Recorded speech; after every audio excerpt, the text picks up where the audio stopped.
Hi. Oh, howdy. And how you doing today? You looking good. You doing something new with your hair? You doing something new with your hair? No. No. Okay, well. My name's Lance. That guy's Nick. We're two jerks that sit around and talk about movies. Yes. And today, our special guest is not the Beast. Welcome to another Have You Seen? With Nick and Lance. Today, we're going to be talking about the timeless classic, The Unbearable Weight of Massive Talent. Is it 2002? It came out? Or 2022? Yes. I don't know if you can call something a classic that soon. Oh, it's we a gotta classic. we gotta give it time. I think that this movie is automatically a classic. I don't know. I don't know if there's any movies that are instant classics for me. No? I don't know. I'd have to let us know in the comments. Instant classics. Like the second it came out, you're like, this is a classic. Yeah, I mean, well, we'll talk more about it. But anyways, I posed the question to Nick, hey, have you seen this movie? And he was like, nah. And I was like, dude. And he was like, okay. It was one we were planning to go to the theaters to see, and then it was in the theaters for 5 minutes, and...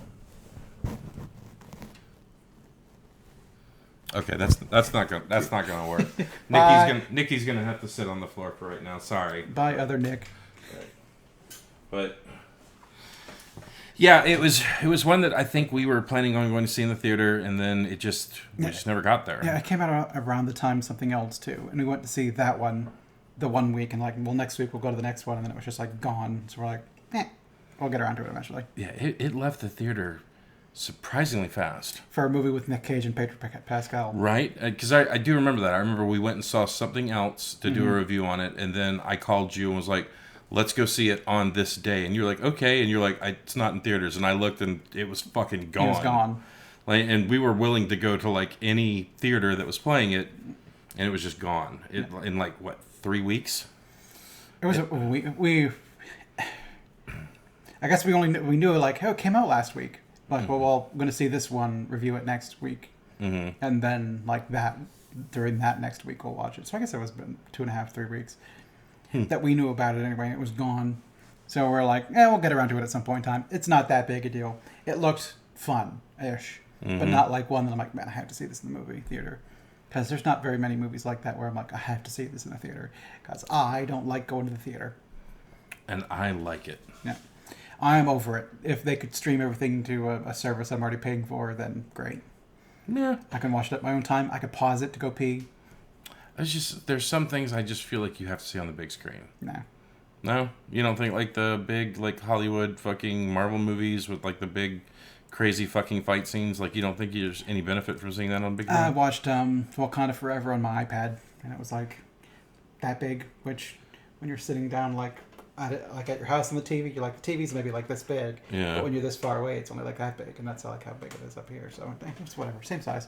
Okay. And ironically enough, I think my iPad speakers are better than my TV speakers at this point because my TV's old. We're gonna have to get you a new TV. Eh. You're a movie reviewer, Nick. You need to have the best of the best there, buddy. I got an iPad. Yeah, well. Doesn't work for DVDs and whatnot, but David Lynch is rolling over in his fucking grave right now that you said that. Yeah, I know. He's like, you watched a movie on your phone. It's screw you, buddy. Don't watch a movie on your fucking phone. Yeah, no, it's get over it, buddy. Yeah, I get it. We're in the day and age where basically you can absorb media from anything. Mm-hmm. But I still feel like there are certain movies that you just will get more of an appreciation for them if you watch it on the big screen. Mm-hmm. Of course, that's again just my opinion. I'm sure that there's a large majority of people who are leaning in your opinion. In your direction, but don't get me wrong, this isn't a movie that I feel like you had to see on the big screen. No, not really. There's nothing super going on in this one where man, I missed it not seeing on the big screen. Seeing it on your TV was fine. But it's the other thing is the reason I want to support certain movies when it's in the theater is because I want to see more of those movies. So and sadly, that's what they draw their opinions on. I think it was Family Guy who broke the mold of. It got canceled, and then DVD sales brought it back. Yeah. But I don't think that's ever going to be true for movies. Nah, yeah. Them putting them out on digital release early, I think, helps.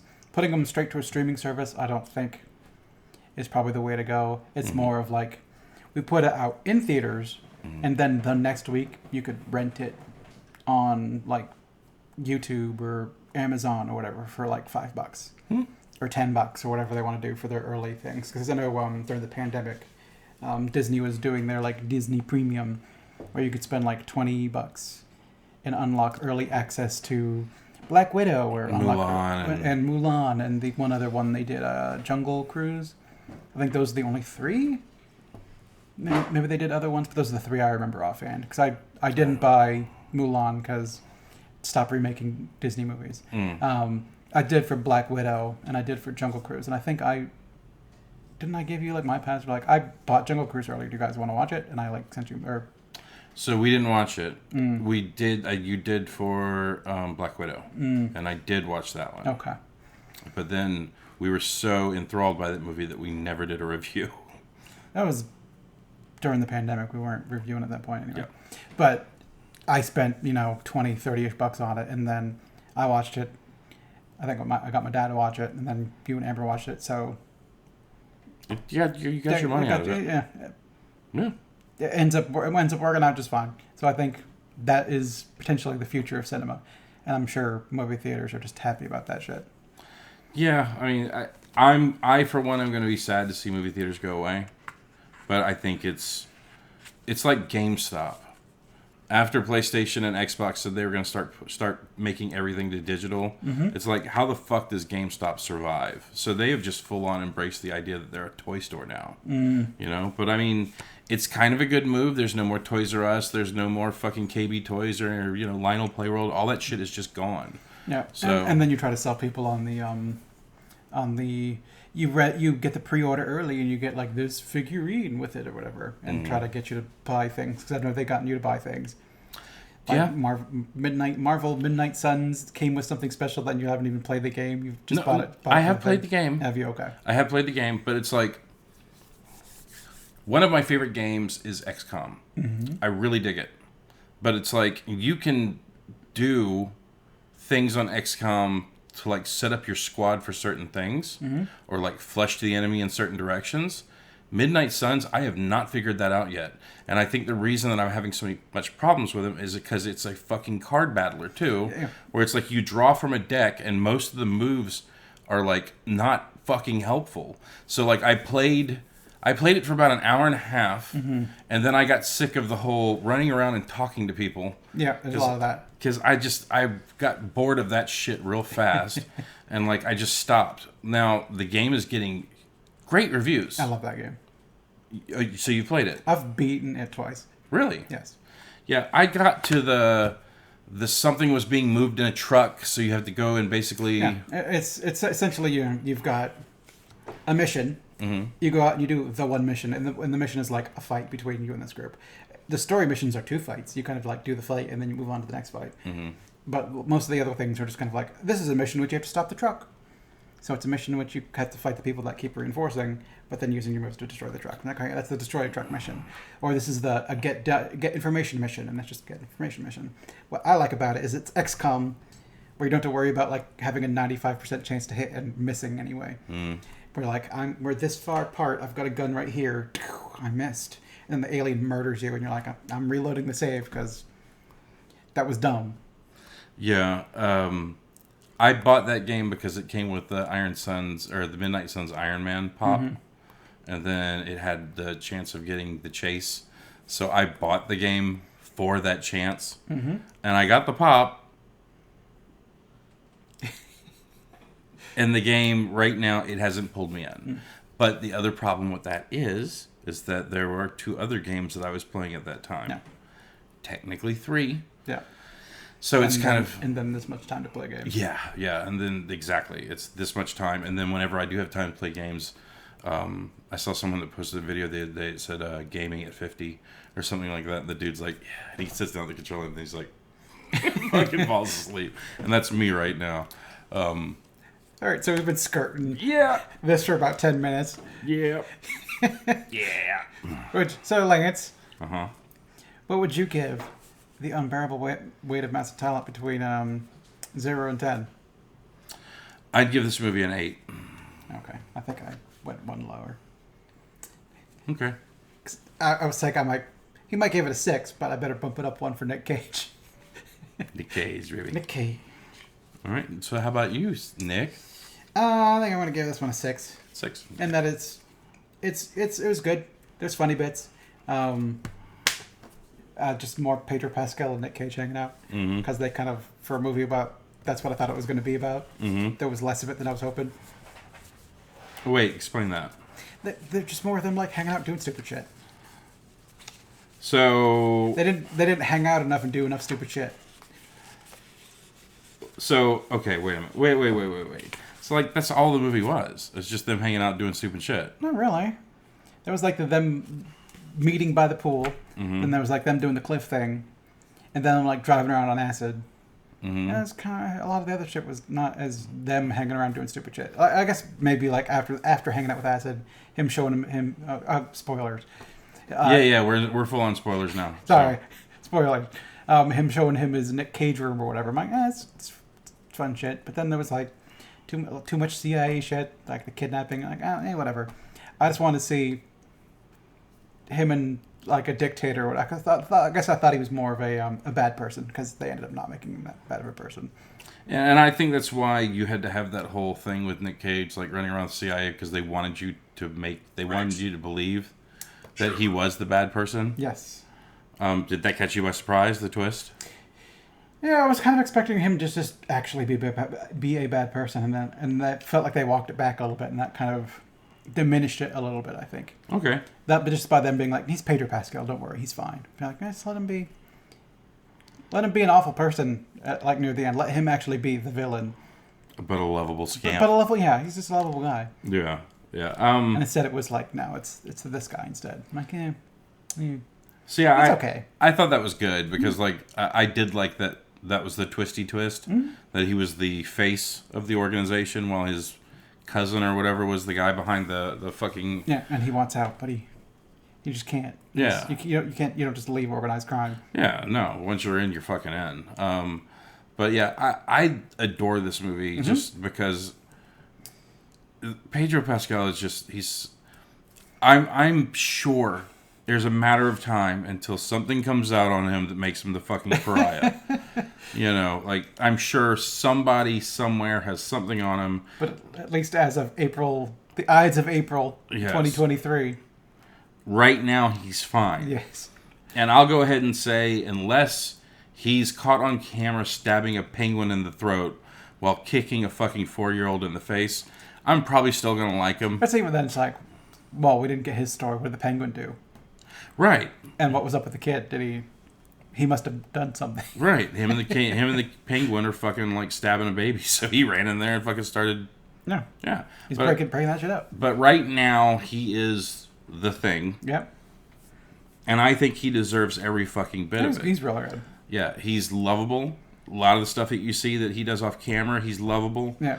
When he was being Joel being an asshole, he was still lovable. Yeah, like he's a great actor, and it seems like he's a good spirit. He was the best part of Wonder Woman 84.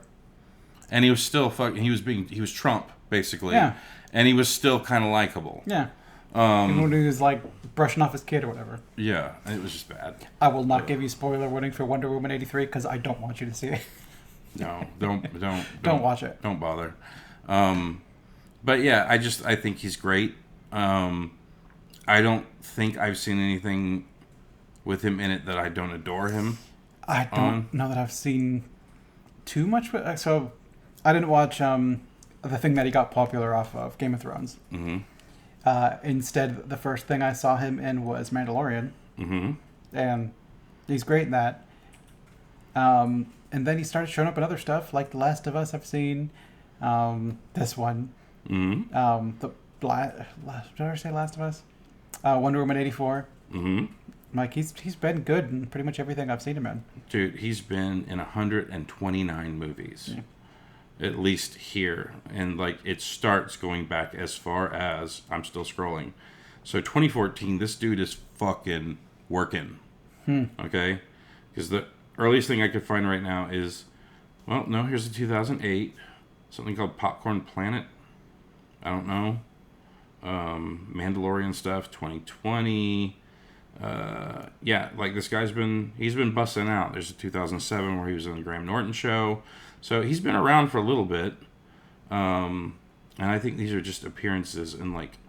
Are you on down? You're on the self section. Okay, so now I'm in the actor. So Burning Bridges, 1996. Apparently that was one of the first things he was in. Window Shopping, Good versus Evil, Downtown, Undressed. He's in an episode of fucking Buffy the Vampire Slayer, apparently. Eddie. As Eddie. As Pedro Balmaceda. Episode Freshman. Is it? How the fuck do you know that? Because he's the guy. Oh, he's the guy with he's human bondage. of human bondage. Okay. Yeah, Nick knew. Yeah. See. It's Eddie's familiar. It's just like, which one is Eddie? And I was thinking of Billy, but that's not. That's not Billy. But I was conflating Eddie to Billy. Yeah, like this dude's been working for a while. Yeah. Wonder Woman in 2011, apparently. Okay. But it looks like. Is that the old Linda Carter Wonder Woman, or is that one of the? It looks like the Linda Carter. TV movie? No. No. Diana Prince was Adriana Palicki. Holy shit! Wait a minute. Is that who I think it is? I don't know. Who do you think it is? She's in Orville. She looks like that's who I think it is. So she's Ed's wife in the Orville. No, you just scroll past the Orville thing like real fast because I saw it. Yeah. And I've never seen the Orville. You haven't? Not You don't really dig Star Trek, do you? See, that one looks good, and I think it's on Disney Plus, so I need to get around to it. It was always just on a thing I didn't have. Yeah. Okay. And I'm not buying Hulu again. So I had Hulu for like a couple months, and I'm like, there's nothing I'm watching on Hulu. But now there's stuff I would watch on Hulu. So okay. I need to get around to it. So it's Wonder Woman. It was apparently a TV movie that okay. came out in 2011. So I think Pedro Pascal's been working, but then during Game of Thrones, he got famous. Yes. And then he like popped off. And he went from just a working actor to like a superstar or whatever. Yeah, 2011 and 2019 was the Game of Thrones run. He showed up, I think, around third season, Amber? As Sand Snake? Okay, she's got her headphones in again. She can't hear me. But anyways, yeah. The dude is fucking, he's great. He's straight fire. I just liked his helmet acting in Mandalorian. And then I was just like, never take that fucking helmet off. And he's only done it like 3 times so far. So I don't think that's him. Because when I was starting to go through some of this stuff, like this guy is the Mandalorian. And then there's another dude who's the Mandalorian. So I think it's just dudes in the fucking armor. And he's in a booth somewhere going, Grogu, get over here. Yeah. So, I mean, because if you don't take the helmet off, then why the fuck have him there? He just record his lines in a studio somewhere. Yeah, maybe. Because, like, that, I was looking at that the other day, and it was like Mandalorian, and I was like, well, wait a minute. I mean... Maybe they're stunt actors or stand. And that's what Amber was saying. Maybe they're stuntmen. Yeah. But, yeah, I don't know. Anyways, I could be wrong. Oh, my God, I saw something adorable in there. Hold on, I got to show you. Hold on. Where'd she go? There she is. Look at her. She's a Jawa. Okay. I just want she looks familiar to me. I want to squeeze her cheeks. She has been in, I'm sure, Nothing You've Seen. Yeah, she plays a lot of Jawas. Yeah. Anyways, I gotta keep this open. But anyways, yeah, it's the dude's hot fire right now, and I fucking love him. Yeah. And this movie was good. It's about what I was expecting, but a little bit less of what I was hoping. Because I was hoping for more Nick Cage hanging out with a dictator doing like crazy shit. We'd have like scenes like of them out like, I don't know, like hucking grenades at shit or like out shooting things or just being like stupid stuff you'd expect like a dictator sort of guy to do. Right. Okay, now I get that. And it ends up he was just kind of like a misunderstood guy at a villa that was kind of fine. Which was good. I mean, the scenes were still funny. So I'm kind of glad it didn't turn into that, and the only reason I say that is because, like, you've already seen that in the Seth Rogen, James Franco movie where they're hanging out with Kim Jong-un. Yeah, I can't remember what that one's called. The Interview. Yes, the interview, or I guess they didn't really kind of want to do that. Sure. What I liked about the movie was that when they popped LSD and they're like, "This is the movie," and then you realize the movie you're watching is the movie they made. Yeah. And then it has to have that whole thing with Nick Cage in the beginning, because that was something that happened near the end where he was like trying to, figure out his home life problems. So Pedro Pascal's character was probably like, we have to have that in the beginning for it to make context. And so like, I think that's where I really started to like it, and I really got an appreciation for it. The fact that he came up with the idea on LSD. Because like, I don't know, that part made me laugh out loud. Is it because you didn't come up with great ideas on LSD? Oh my God, dude. If there's one thing I will say, not that I've ever tried LSD, not that I've taken more than 500 hits in my lifetime, not that if you've taken more than, I think they said 10 hits in a lifetime that you're officially insane. Now that I've done that. But I will say that I think everyone should do it at least once in a caring, nurturing atmosphere, because it will change the way your mind works. And I think it's for the better. I'll pass. That's just me. I'll pass. That's just me. But it does make you. It does make your brain kind of do some wibbly wobbly shit. And I was surprised that they did hits of LSD and then they're driving down the road. I'm like, that seems very, very dangerous. it is. Yep. It is. And then they're sitting down, like, are they even eating ice cream, or was it the guys? Like, they're sitting, like, hanging out and be like, I think those guys are watching us. So, like, paranoia pulls up, and the people are looking at you because you're looking at them, like, talking back and forth. So then you finally notice it, and you're like, run away. And that scene was fun. I like that bit. Yeah. Or it's just them running around doing stupid shit. But see, the reason I thought that scene was so funny is because those dudes didn't give a shit about them. And they're like, yeah, like those guys over there, like, watching us. And he's like, yeah. Wait, are they watching us? Are they watching us? And when they look back, they were both, like, firmly going, looking right at him. They're like, oh, fuck. But it's like, LSD will make your brain do weird shit. Well, then they run away and come around in, like, a corner. They're in a completely different area. But it's not them again, is it? I don't think it was. I think it was just two guys sitting down eating, and that, like, an older guy with white hair and another. I don't think it was the same guys. No? I don't think. Maybe it was, but, like, when I saw them, like, I think those are different people. So just, like, they ran around, saw two other people sitting next to each other, and like, there they are again.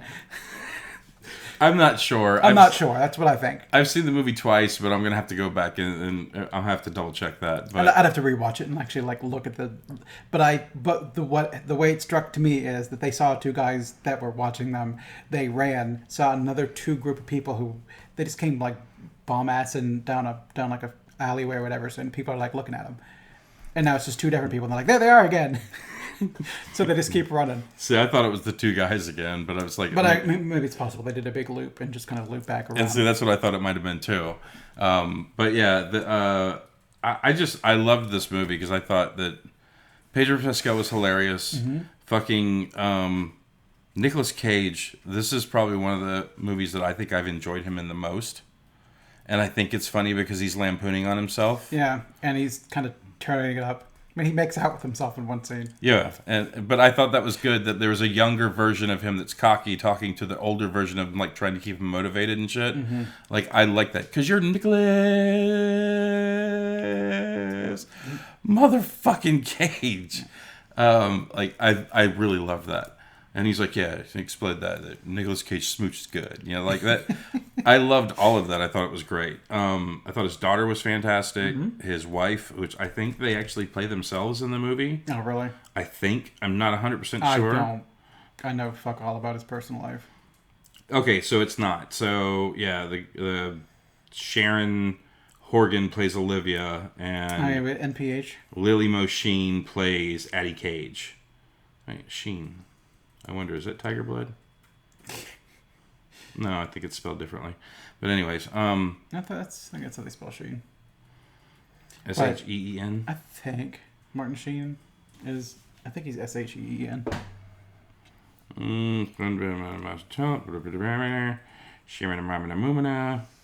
So they usually say if they're, like, related to somebody, they have it in, like, the blurb in the top, and it doesn't have that. So, like, for Maya Hawke or whatever.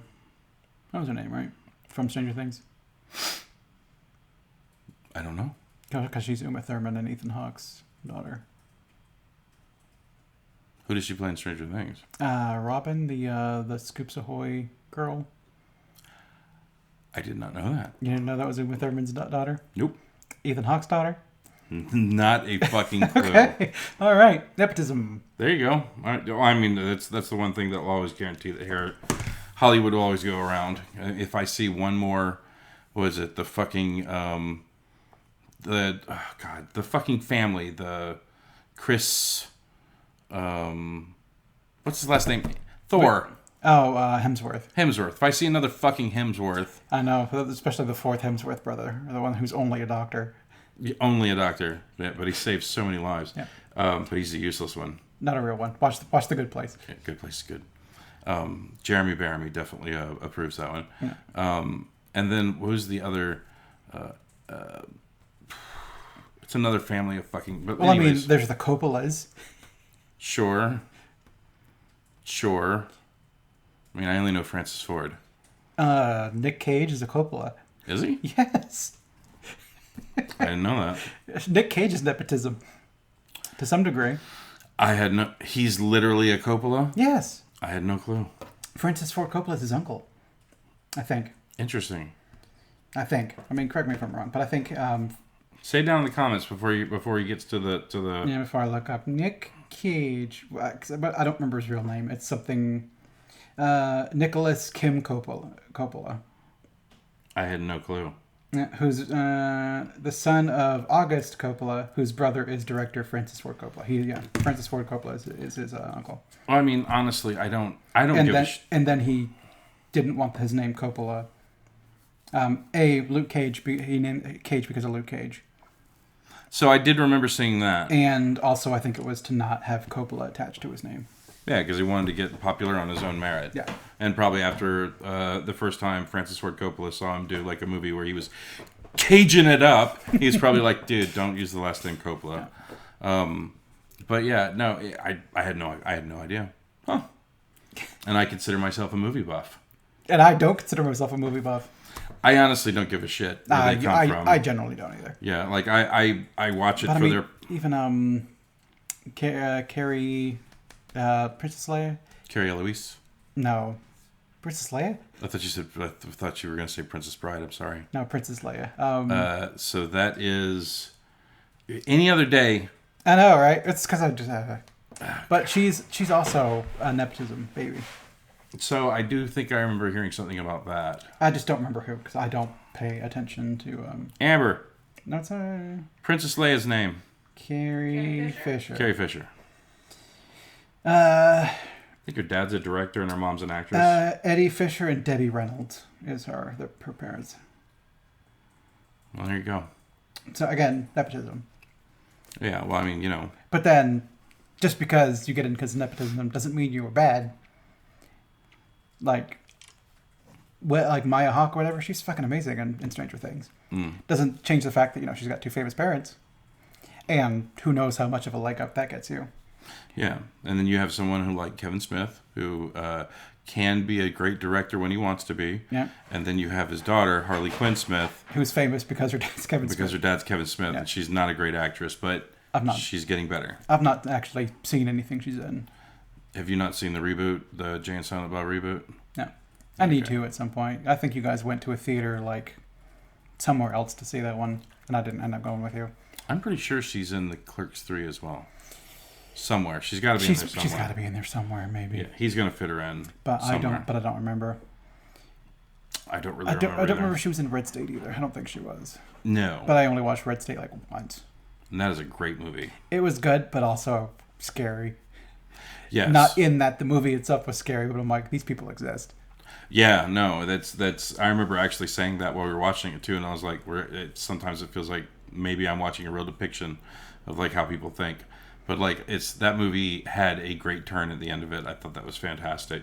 But we're not here talking about that movie. So, but yeah, I adored this movie because of the content, the way they played out, the buddy scene. It was like watching two 12-year-olds. Oh yeah, like the scene where they're talking about changing shoes or whatever. Yeah, that's fun. I love you, man. I love you too. But wait, you brought me out here to kill me? You did that to me? I wouldn't kill you. I love you. I love you too.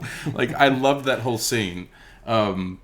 I like that Neil Patrick Harris was the agent. Yeah, the agent, and I loved how it was like, oh yeah, no birthday party. I mean, yeah, what was I thinking? He's like, I'll do it. And he's like, fantastic. I'll set it up. We'll get it ready. We'll get you out there. Yeah, it's like the guy sent a script and he's like, he didn't even show it to him whatsoever. Yeah, he's like, put that in the trash. Yeah. I also liked whenever he first met Javi, and he was like, he doesn't want me to like. And he's like, I don't follow. And he's like, he doesn't want me to sleep with, like, fuck his wife while he watches or something like that. And he's like, so this Javi, and he's like, I'm Javi, and he's like, yeah, it's kind of, but like he didn't, not even play it off. It's just more like, oh, okay. Yep, we're here now, so let's just roll with it. Yeah, I adored this movie. I thought it was great. I think it has huge rewatchability. I'll probably see it again. I don't know if I'll see it a bunch again. Mm-hmm.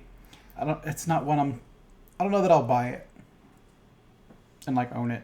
Okay, I would definitely buy it and own it. But I don't know. I might watch it again just to kind of. There are bits in it I think are funny. Mm-hmm. I think it's okay. Yeah, I mean, there's not a lot. This movie does not reinvent the wheel on anything. Yeah, but it is an interesting watch. I'm also not as huge a fan of Nick Cage as you are. I don't own a Nick Cage pillow, even if it was a gift. It was a gift. But you would have bought it. You saw that in a store, you'd have bought it. Okay. So I just got to go ahead and ask. Other than that pillow and what I do at gaming sessions, like, there's nothing else that you can mark me for. No, not really. Other than, like, Community. Like, I like Nicolas Cage, don't get me wrong. I'm very aware of what kind of actor he is. But, like, it took me forever to see, what was it, National Treasure? No, yeah, that's true. Like, I hadn't ever seen that movie. I didn't really have any interest in seeing it. And, like, Amber was pushing me hard to watch it. It's too bad. That movie was good. Yeah, well, I mean, I enjoyed it for what it was. Oh, yeah. But I was getting it confused with the fucking guy that was running around trying to collect pieces of the fucking Constitution or whatever. No, the Angels guy. It had Leonardo. Tom Hanks. Yeah, the Da Vinci Code? Yes. Okay. So I was getting it confused with that. Okay.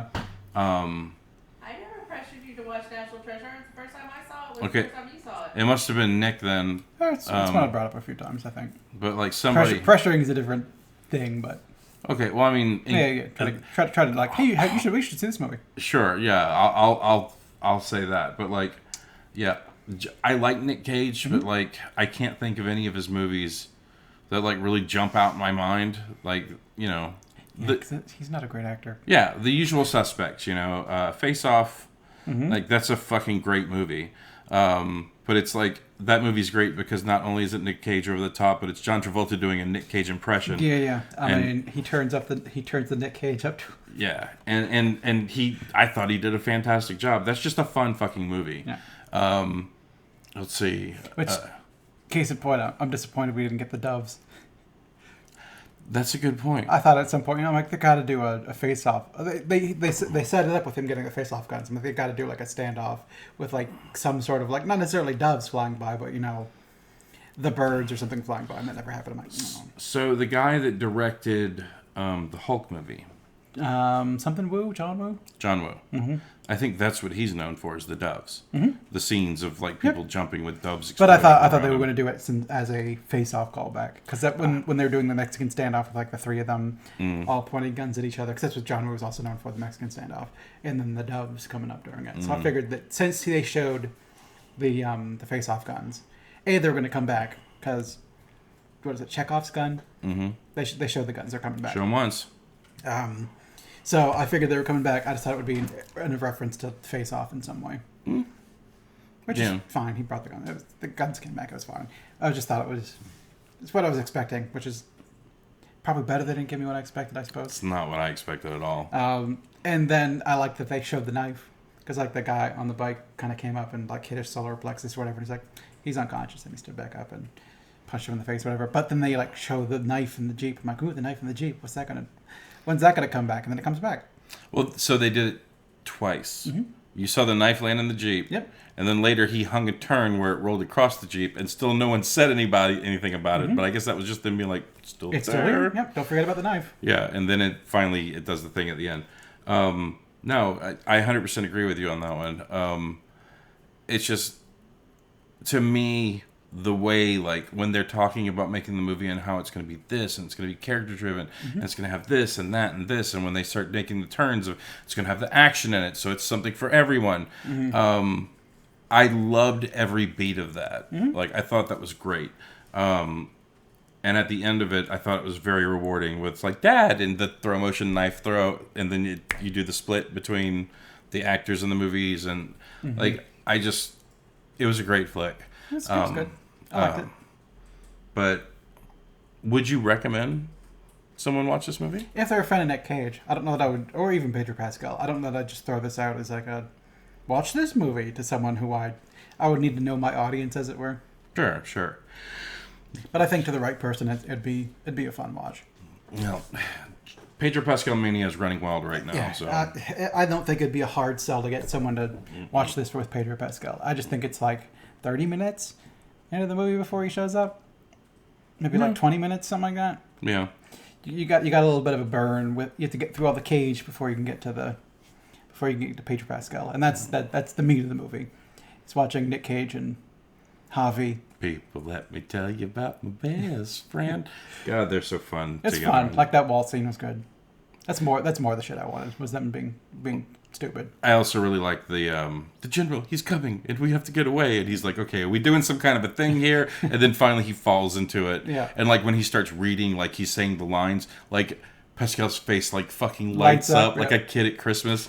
And I think that's what I loved so much about him. Yeah. Like he is just so innocent and charming in this movie. Yeah, it's like what's the girl's name? Gabriella. Like when he first talks to Gabrielle, it's like, so you met Nick Cage? What was it? It's like, tell me the truth. Oh, he was amazing. Like after the whole like, so what are we doing? Like after that whole thing, he still thinks Nick Cage is amazing. Yeah, no, the dude can do no fucking wrong. Yeah. And then like, yeah, he's amazing and he's fantastic and he's so tall, and then it goes down to him just like at the side of the fucking pool, just lamping it. But yeah, I highly recommend it. Go see it. I think And you will truly find out what it takes to bear the massive weight of unburdenable talent. It's got a stupid title to the movie. The Unbearable Weight of Massive Talent. Yeah, that's the thing I will say is that's like a blow in yourself title. I think that's what you needed. Yeah. Well, it's like you could tell that Pedro Pascal's character named the movie. Oh yeah. So, But so is there anything else we want to say about this one? There's other things I'd like to say about the movie, but I'm not going to, because I do think that people would benefit them more to go actually see it. Okay. So I'll say this: go see the movie, rent it, do whatever you got to do to watch it, and if you don't like it, I'll give you a nut tap, like straight up, like right there. I'll hit the frog eye, or the bean, whatever. Anyways, I guarantee you will not hate the movie. Yeah, I don't, unless you hate Cage.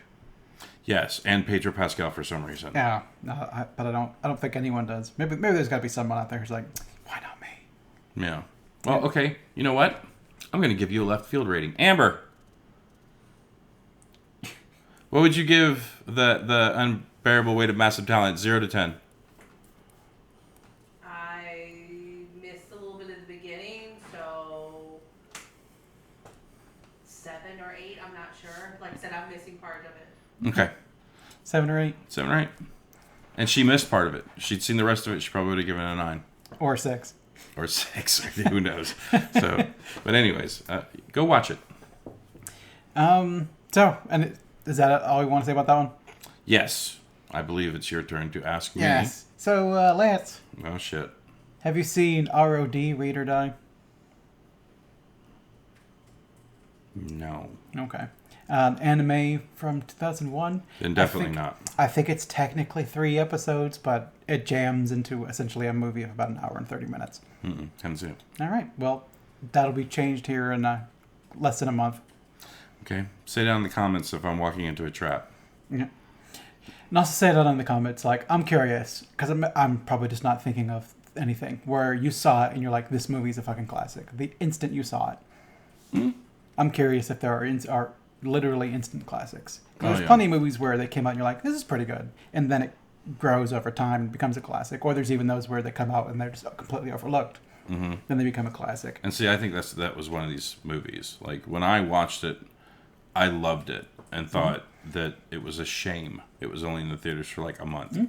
So, which maybe it'll become a classic. But I'm curious: is there something that came out like it's still in theaters and you're like, this is a fucking classic?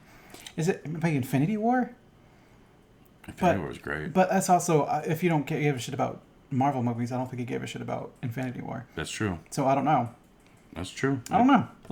Give me ideas down below. I'm curious. And I almost forgot to do this, but you want to do the score real quick? Yes. So sorry, we usually do this before this point, but so IMDb.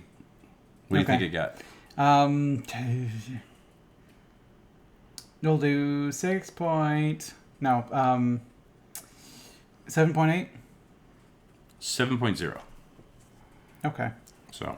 Okay. And you left the thing on Rotten Tomatoes, so I've got the Rotten Tomatoes scores. Have you seen Rotten Tomatoes yet? I was just pulling it up, but I'm going to close it before I look.